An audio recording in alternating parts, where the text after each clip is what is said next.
Set into the wall on the south side of the choir, next to the Hatfield tomb, is a memorial plaque to Joseph Butler, Bishop of Durham for just 2 years before his death in 1752. Earlier in his career, he had been rector of Stanhope in Weardale. Butler was a leading theologian and moral philosopher, whose writings are still read and studied by scholars today.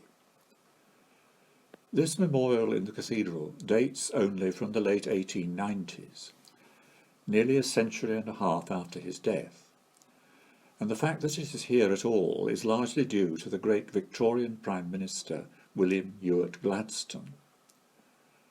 Amid all his other concerns, Gladstone was a particular admirer of Bishop Butler, and had even produced an edition of his works.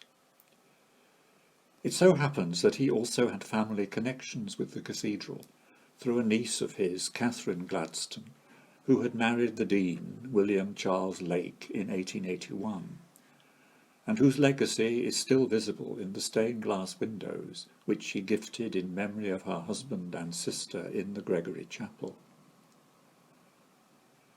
Gladstone's collaborator in initiating the Butler Memorial was a friend and fellow Liberal parliamentarian, the 2nd Baron Northbourne, who was MP for Gateshead.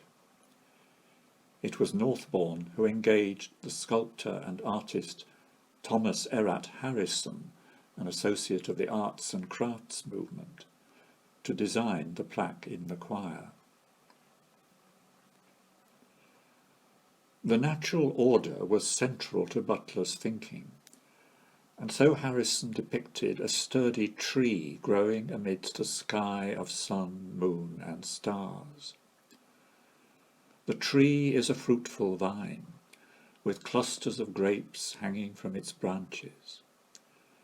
But it's quite unlike any vine you might see in a vineyard, for this vine is in the shape of a cross and encircled with a crown of thorns.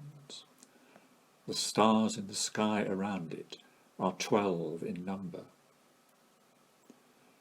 This unmistakably Christian imagery befits the man described in the epitaph below as surpassed by none, whether in the long line of bishops of the sea or among the Christian philosophers of England, whose works, the text concludes, became a fountain of perpetual instruction on the highest duties and interests of man.